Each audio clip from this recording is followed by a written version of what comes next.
सामान्य जनतेच्या न्याय हक्कासाठी जनतेचा पुढारी न्यूज। वडूज पोलिसांवर केलेल्या एकतर्फी आरोपांचा पर्दाफाश। रिटायर्ड फौजीच्या व्हिडिओनंतर नागरिकांमध्ये नवी चर्चा। वडूज तालुका खटाव येथील बस स्थानकातील कॅन्टीन चालक सागर मानसिंग कदम यांच्या कॅन्टीनवर भरदिवसा दरोडा पडल्याची घटना घडली। या घटनेनंतर तक्रार दाखल करण्यासाठी सागर कदम वडूज पोलीस स्टेशनमध्ये गेला असता तिथं पोलिसांनी तक्रार नोंदवण्याऐवजी आपल्याला मारहाण केली असा आरोप करत त्याने एक व्हिडिओ सोशल मीडियावर व्हायरल केला। या व्हिडिओमुळे पोलीस अधिकारी घनश्याम सोनवणे आणि त्यांच्या सहकारी पोलीस कर्मचाऱ्यांची मोठ्या प्रमाणात बदनामी झाली। सोशल मीडियावर या व्हिडिओवरून पोलिसांबाबत तीव्र संताप व्यक्त केला जात आहे। मात्र या प्रकरणात रिटायर फौजी सचिन यशवंत काळे हे समोर एक स्वतंत्र व्हिडिओ प्रसिद्ध केला। त्या व्हिडिओमध्ये त्यांनी संपूर्ण घटनेची खरी वस्तुस्थिती जनतेसमोर मांडत सोशल मीडियावर फिरवला जाणारा आरोप एकतर्फी आणि दिशाभूल करणार असल्याचा दावा केला आहे। या खुलासानंतर आजकाल काही वेळा पोलिसांना विनाकारण बदनाम केलं जातं अशी चर्चा नागरिकांमध्ये सुरू झाली असून सोशल मीडियावर कोणतीही माहिती शेअर करण्याआधी सत्यता तपासण्याची गरज पुन्हा एकदा अधोरेखित झाली आहे।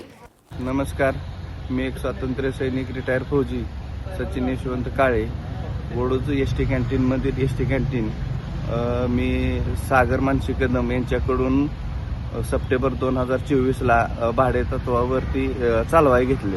म्हणजे तसं लिकीटाकी काय नव्हतं, माणुसकीच्या हे नव्हते, म्हणजे घ्या काय अडचण येणार नाही। आणि मी मार्च मध्ये ते कॅन्टीन माझ्या काय कारणास्तव मला चालवता आलं नाही म्हणून मी ते त्यांच्याकडे माघारी दिलं।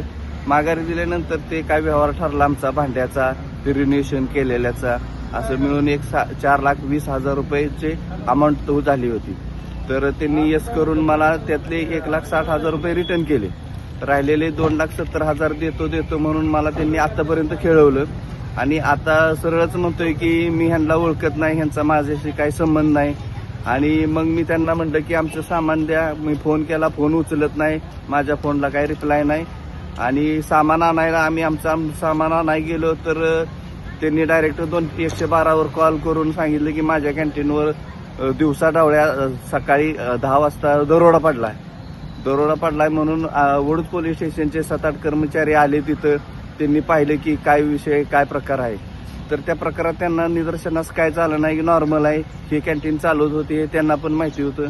मग त्यांना फोन केला, बाबा असं आहे, काय विषय आहे नेमका, तुम्ही येऊन इथं मत मांडा पोलीस स्टेशनला, रिस्टर कंप्लेंट करा। तर ते म्हणला येतो 11 वाजता, येतो 12 वाजता, आलाच नाही। परत 4 वाजता येतो म्हणला, खेळवतोय। परत 4 वाजता आल्यानंतर आपले हांगे साहेब होते, त्या हांगे साहेबांशी चर्चा करताना तो मोबाईल खिशात घेऊन रेकॉर्डिंग चालू ठेवून त्यांच्याशी आरेरावीची भाषा करत त्यांच्यावर माझा केस दाखल करा, ह्यांनी माझ्या ह्याच्यावर दरोडा टाकला आहे, असं केले तसं केले, तुम्हाला केस घ्यावीच लागेल असे दमदाटी देऊन त्यांना प्रेशरमध्ये आणून केस दाखल करायसाठी मजबूर करत होता। मग हांगे साहेब म्हणले ठीक आहे, सोनवणे साहेब येणार आहेत, साहेब आल्यानंतर तुम्ही बोला, त्यांच्याशी चर्चा करा आणि मग काय असेल ते तुमचं मत मांडा।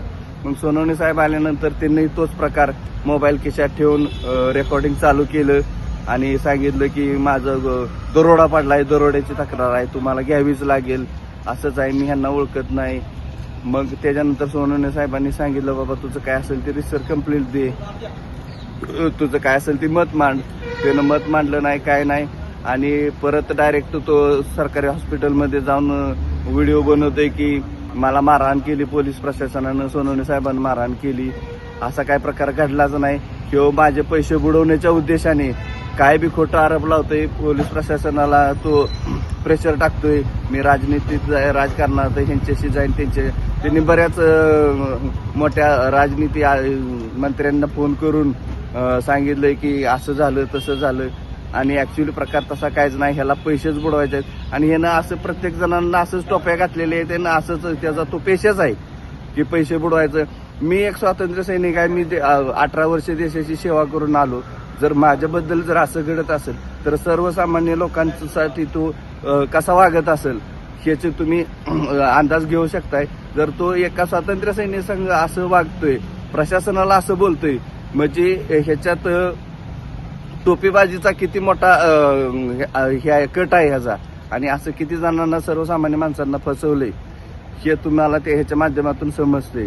मग आता मी काय करायचं, जर मी स्वातंत्र्य सैनिक असून जर माझी फसवणूक होत असेल मला जर सगळं उलट माझ्या सोपवतोय की बाबा मी यांना ओळखतच नाही, हे करत नाही. माझ्याकडे त्याच्या नावाचे पावती पुस्तक आहे, मी रोज त्याला पैसे पाठवत होतो, पिगमी लावलेली होती, त्याच्या संग बोलणं झालेलं आहे, चॅटिंग आहे. परत जयभावच्या हस्ते त्या हॉटेलचं उद्घाटन झालेलं आहे. सगळ्या गोष्टी माहीत आहेत आणि तो सरळ स्पष्ट म्हणतोय की त्यांचा माझा संबंध नाही. तर मग मला ह्या 4,20,000 ह्यानं 1,60,000 रुपये कसे काय दिले, हा पण प्रश्न तयार होतोय.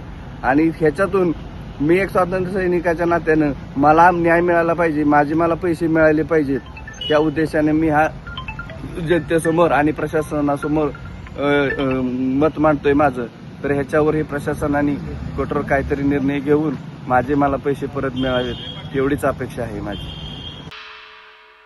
सामाजिक, सांस्कृतिक, कृषी, शैक्षणिक क्षेत्राबरोबरच खास राजकीय क्षेत्रातील रोजच्या नवनवीन घडामोडी पाहण्यासाठी जनतेचा पुढारी न्यूज लाईक करा, शेअर करा, सबस्क्राईब करा. धन्यवाद.